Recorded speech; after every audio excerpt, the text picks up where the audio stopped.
Okay, I am super pleased now to introduce our next two presenters.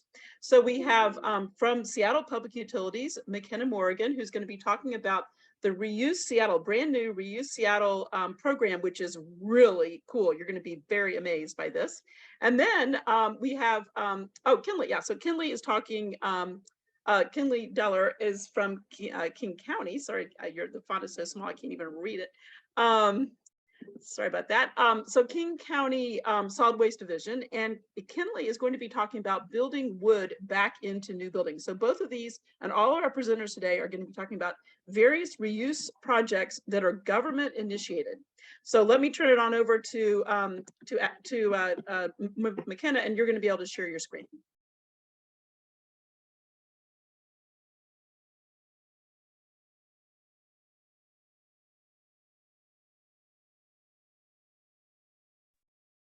Okay, we see it. All good. Okay. Is that working? Well, it's actually not in presentation mode. Okay, let me see if I can get it in presentation mode. Nor your first slide. Oh. Okay, wait. Stop. Sorry. And for the audience benefit, we're going to have Q&A after each presenter.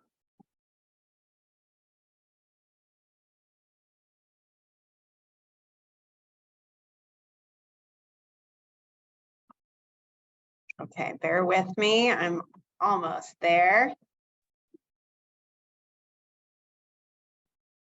Looking good. How's that? Okay, excellent. All right. Good morning, everybody. McKenna Morrigan, Seattle Public Utilities. It's wonderful to be here with you this morning to talk about the Reuse Seattle initiative. So Reuse Seattle is a city-led initiative that is bringing together a network of reuse providers and local businesses to help our city move from single-use to reusable food service ware.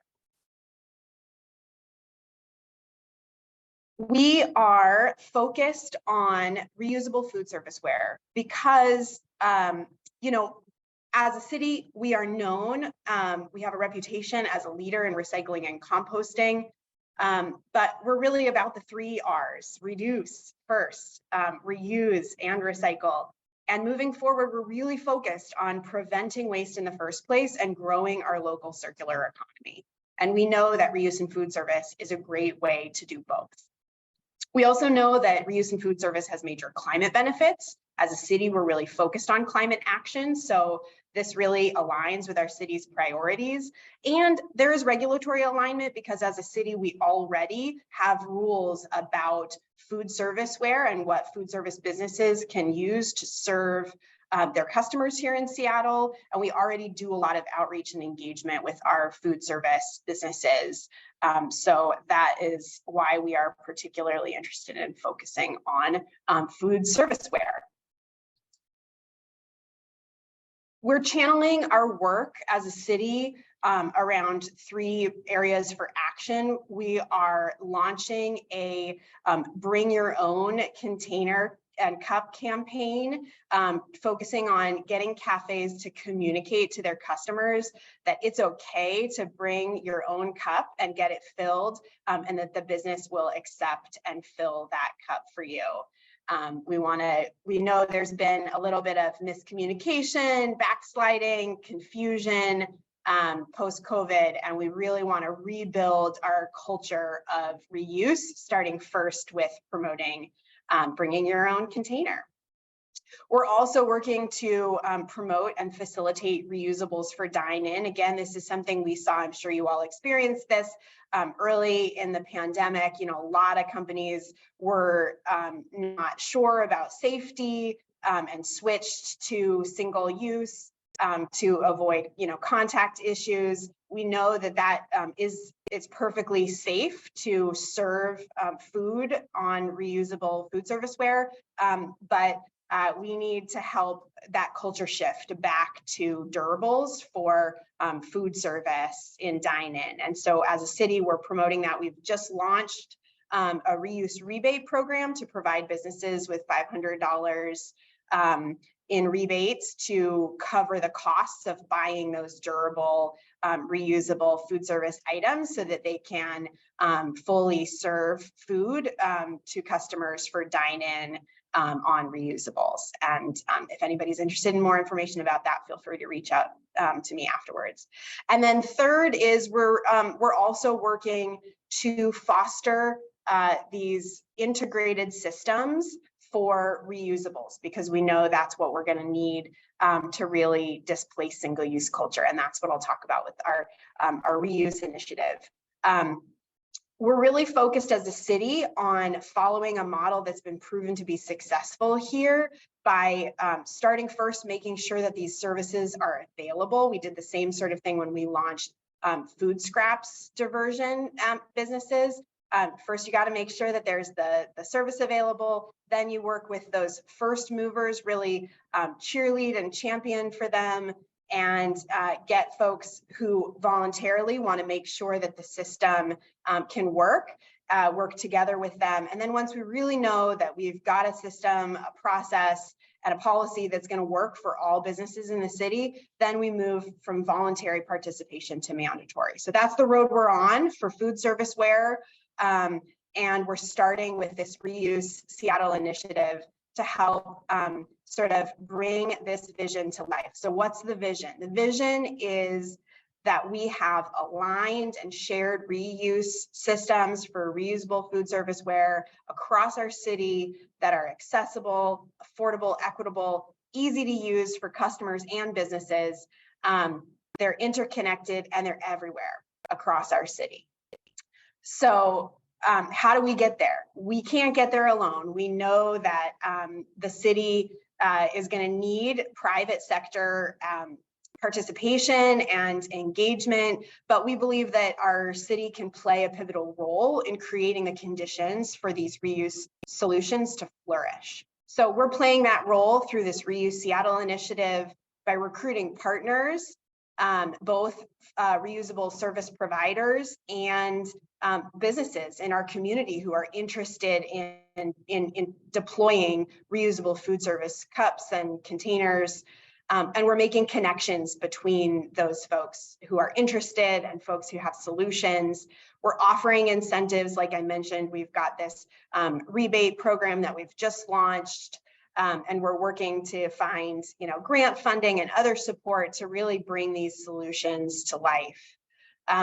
And we're also playing an important role in coordinating and making sure that as reuse solutions come into the market, they're adhering to industry standards, so that as we move forward, we can build integrated and aligned systems that can work together, that don't require every individual system to have its own app, to have its own collection bin. We know that to get to scale, we're going to need these systems to be integrated, working together, and easy for consumers and businesses.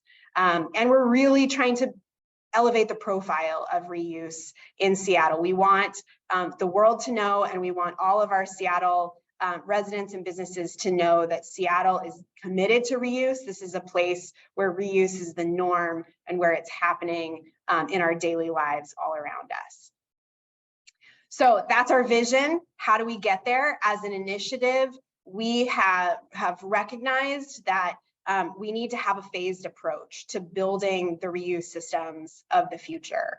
And our approach has been starting with the large scale music and entertainment venues in our city,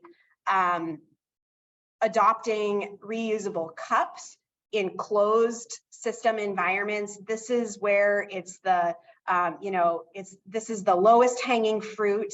These are places where there are a lot of single-use cups in use, especially for alcohol. You're not allowed to leave with your cup, whether it's single-use or reusable. And so we've really felt that that's the best place to start introducing reuse solutions in our city. So we've been working with these major music and entertainment venues to bring these systems online to get some scale and some exposure. And the benefit of this is that these anchor institutions are bringing this, they're introducing, and they're also enabling, their volume of service is enabling investments in critical reuse infrastructure. That's wash hubs and logistics operations. And we already have one service provider who's invested private funding in building a wash facility. RCUP is the company that is already here and operating on a large scale with their wash hub in the city. We see in our phased approach, the next phase being that the presence of these reuse system operators and the infrastructure makes it possible for smaller venues and businesses to start participating.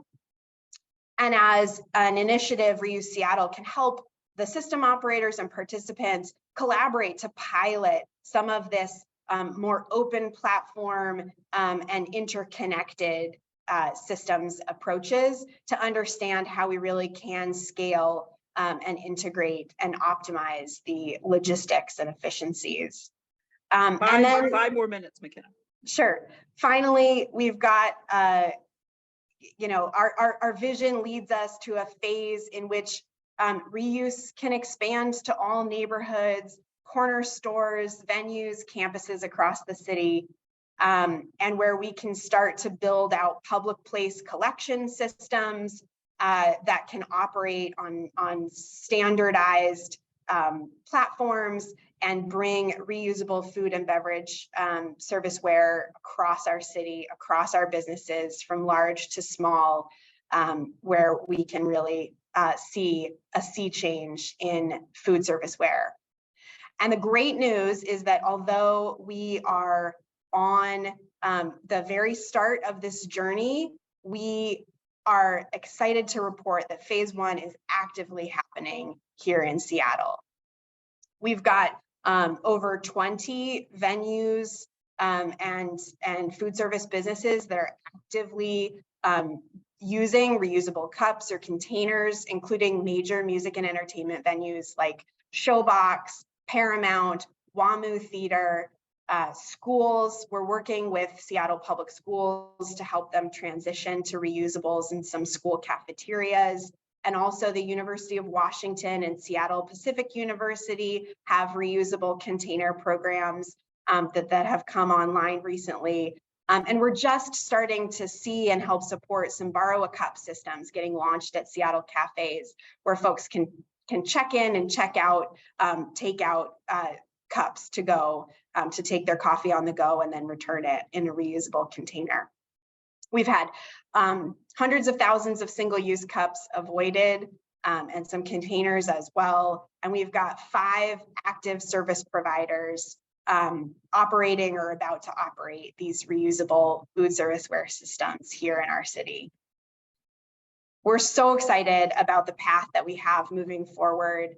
And we're really focused now on removing those barriers, helping our business community get prepared and get comfortable adopting reusable systems for takeout containers and cups, and helping to motivate everybody to come along on this journey towards a reusable future. Because like I said, we know we can't do this on our own, but we believe that the city plays a pivotal role and that the reuse future will be something that we build together for ourselves and our community. And that's it for me. Happy to answer any questions. Okay, terrific. Thank you so much, McKenna. I will start with one question, and then in the meantime, if people could raise their hand if they have additional questions. So my question is, you said there are 5 reuse providers that you're working with right now. Can you tell us what maybe there are a few that are still in negotiation, but for the ones that you can tell us, can you tell us who they are, what actual items they're providing, and who are some of their venues where it's actually happening? Yeah, absolutely. So I should say our model as the Reuse Seattle, we're not picking one service provider to contract with. We're inviting all service providers to Seattle to register with our initiative. And then anyone who wants to come and find customers in Seattle, we're giving them support, connections, and trying to be helpful to get their business off the ground here in Seattle. The 5 service providers right now are our cup. They are doing the reusable cups at places like Showbox and Paramount and WAMU Theater. Bold Reuse, they are active in Portland, and they're just coming up to Seattle. They'll be at Folklife Festival. They'll be the cup service provider at the beer garden at Folklife. There is Okapi Reusables, which is a reusable cup and bubble tea borrow a cup service. You saw their cup in one of the photos that I shared. They're working with a few cafes, bubble tea cafes in particular, to launch reusable bubble tea to-go cups. And then reusables.com, they're based out of Vancouver, BC. They've just launched with a cafe, Cloud City Coffee in Maple Leaf, and they're in the process of rolling out their borrow a cup services in other cafes across the city. And then Encora is, they have a reusable takeout container program, and they're currently operating at a couple of corporate campuses for internal, when corporate campuses serve food on site for their employees. You should add UW has one as well. Okay, Gwen, and then Hans. And please introduce yourself when you ask your question. Hi, my name's Gwen Gildenegg. I'm from Kennedy Jenks. And my question is I actually have 2 questions, but if you only have time for one, that's fine. What's the vision for sanitization and disease prevention on the durable reusables? And the second question ties into it. Are there any plans or new regulations on treating the wastewater from sanitizing the reusables? Yeah. And I'd be happy to provide some additional detail if you want to follow up with me by email. There's like the long, complicated response to that. But the easy answer is that a lot of reusables, restaurants wash on site. They can be managed like all durables, and there are protocols in the food code about when a restaurant is washing on site for their own reusables, and takeout containers can also just be managed on site by restaurants the same way. But if it's an off-site third-party washer, like the way our cup is washing cups for the music venues, they use industry standard technologies, and they build a very high efficiency, large-scale commercial dishwashing operations that manage those in a very clean, sanitary, and according to all sort of like latest efficiency best practices. And on the wastewater, the standard wastewater for any restaurant would be the same for this. It's basically dishwasher gray water that's coming out, right? McKenna? Yeah. Okay, good. Okay, Hans. Hi, can you hear me? Yes. Cool. I'm Hans. I'm with Revolve Solar, so you'll be, I guess, hearing from me later today. But my question, you kind of answered it in the last moment there, but I was just more curious about reusable takeout containers, because I've basically stopped getting takeout because, you wind up with all this plastic packaging, and it makes me feel really bad. So my mom actually has brought containers before to the restaurant, been like, can you please put stuff in there? But it feels really unsanitary. So I'm just wondering what that system looks like. Yeah. I mean, bringing your own container is one of the solutions there, but it's a little complicated with our food code to be able to do that, and not all restaurants are comfortable engaging in that. It's allowed, but there are certain stipulations for that. But reuse systems have been established to solve for this. And there are a number of companies, startups and businesses in place in other cities that are actively engaged. Deliver Zero is a great example of this. I would say if you're going to want to look up what a reusable food service takeout container system looks like, look into Deliver Zero, because they're doing some great stuff in New York City and Denver. But the short answer is that's the hardest problem we have to solve when it comes to transitioning from single use to reusables. And a lot of companies, startups have started there and realized that that's actually the hardest place to start. And so that's why we've decided to start with closed venues and cups to really get reuse habituated and those systems at scale and successful before we really focus on transitioning the reusable takeout containers. But that's absolutely where we want to be, and we know that that can happen because we're seeing it start to work in other cities. But we need the investment in the washing infrastructure and the collection systems to really make that work economically and environmentally at scale here in Seattle. But that's absolutely the kind of thing that we're working toward because we know that it's possible. So McKenna, thank you so much. We're at time. If you could answer the questions in chat about plastic versus not plastic, and then Gemma, if you don't mind putting your question in the chat, that would be terrific. So McKenna can answer it because we got to keep moving quick. So thank you so much, McKenna. If we can give her some applause, that'd be wonderful. And now I'd like to welcome Kinley to the stage here, and Kinley, you can share your screen.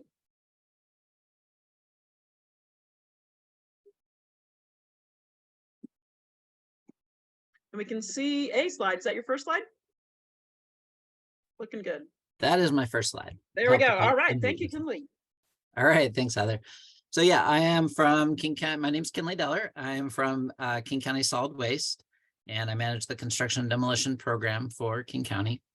And I wanted to talk to you guys today about building wood back into buildings, trying to create a circular economy for salvage lumber and for lumber in general.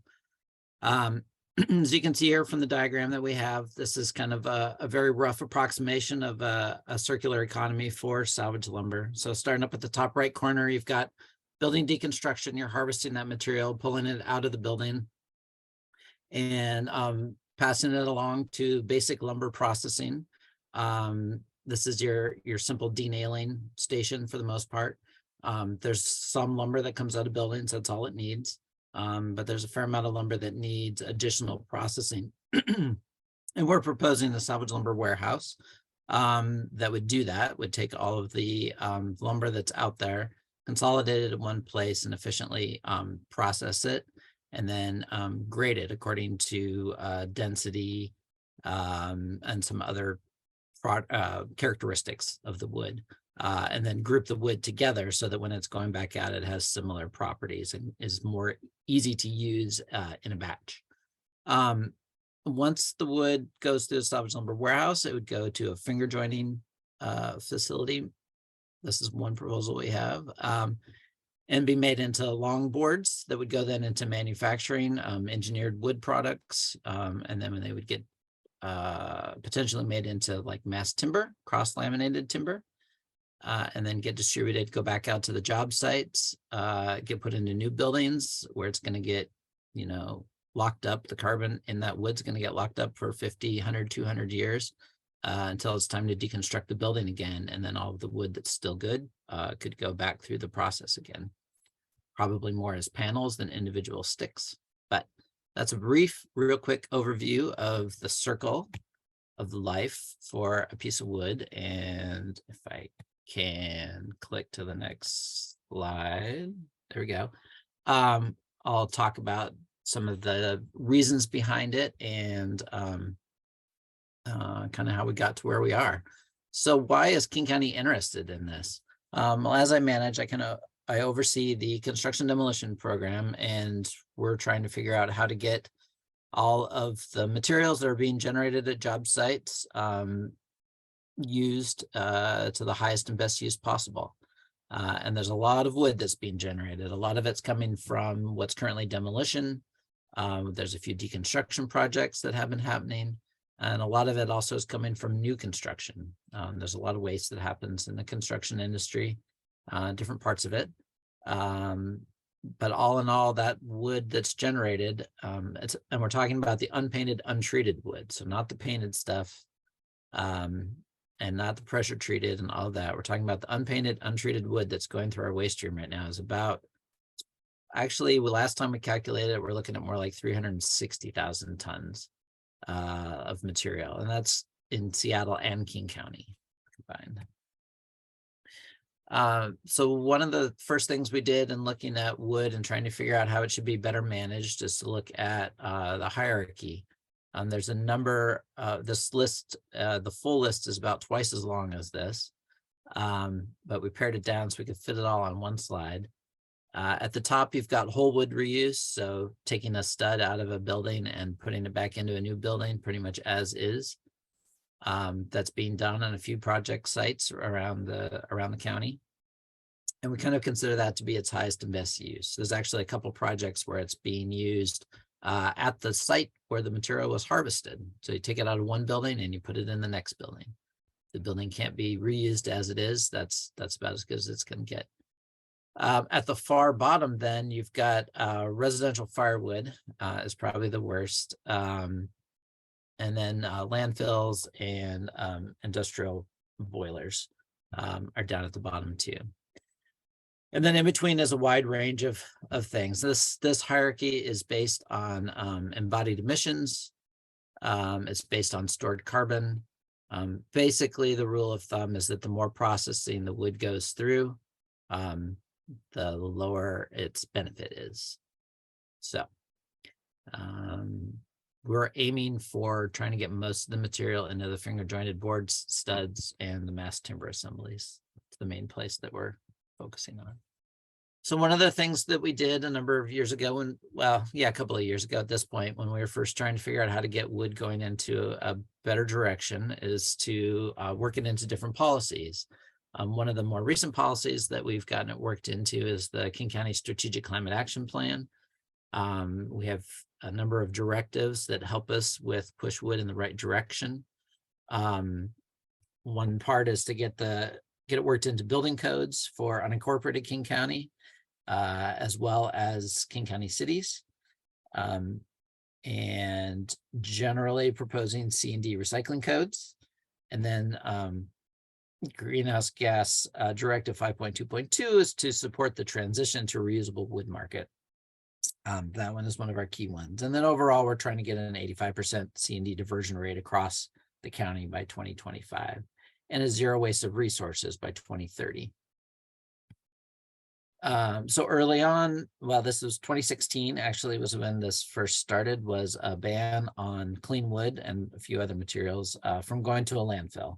Being a solid waste division, that's what we have the most, it's easiest, I guess, for us to be involved in that. So that was one of the first steps we took, was to ban it from landfills.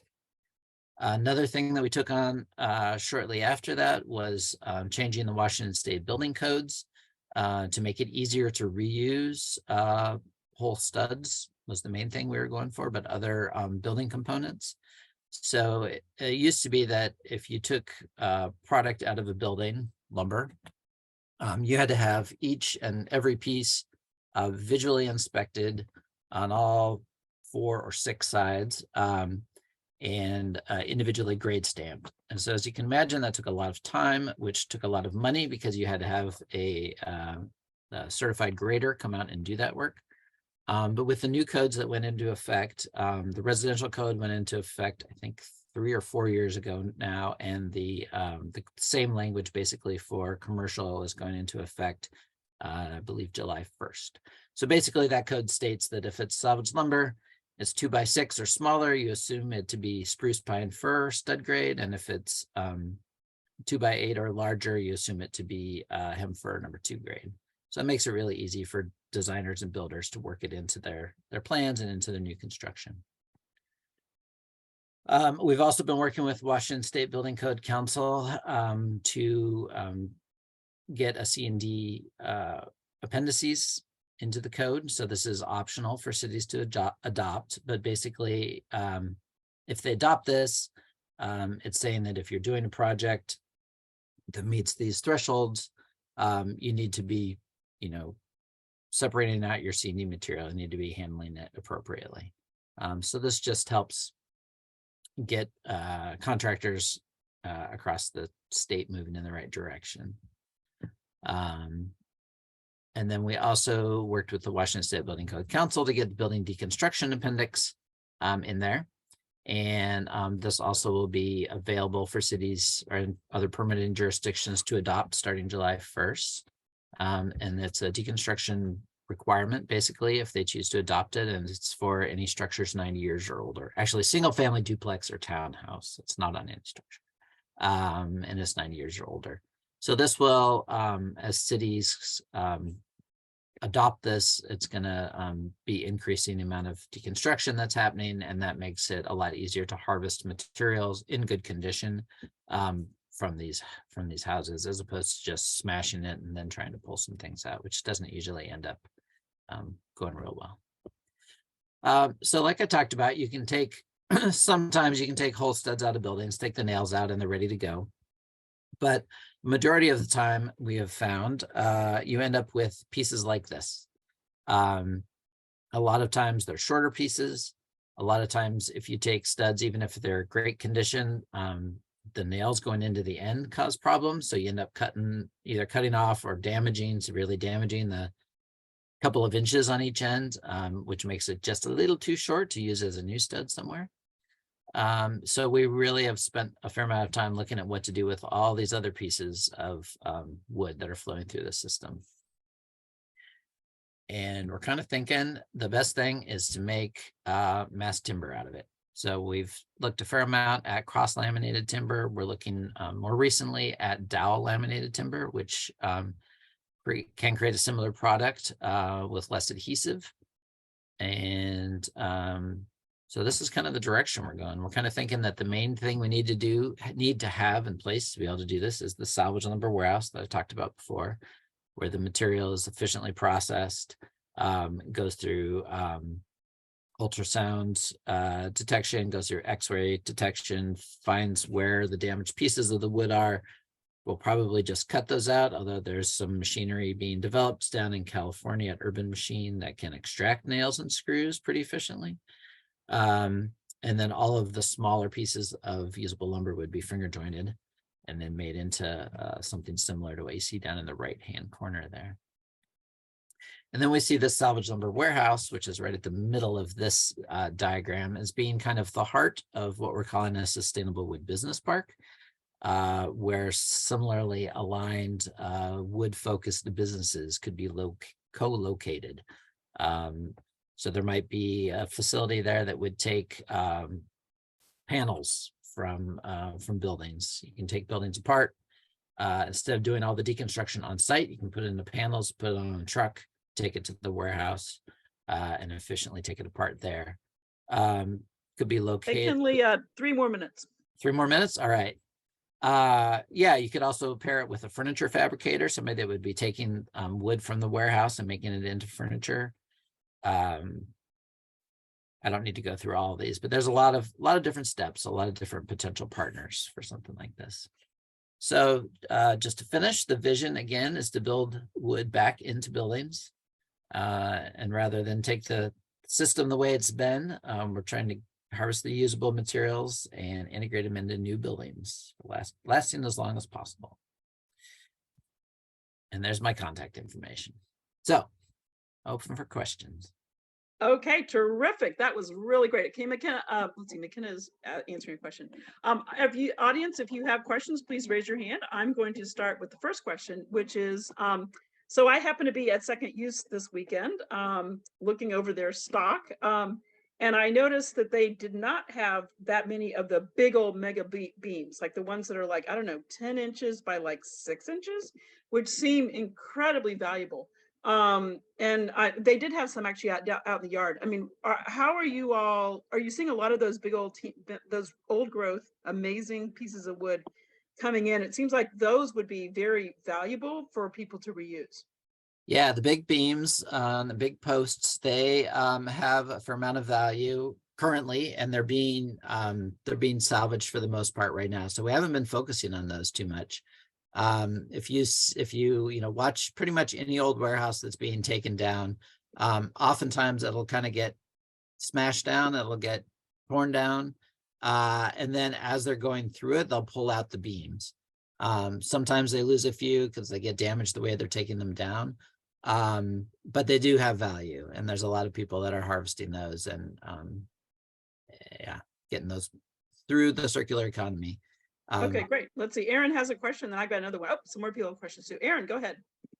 Hi, Kinley, Aaron, Adams, Seattle Good Business Network. And you might have said these things, but if you could, again, is there currently any regulation that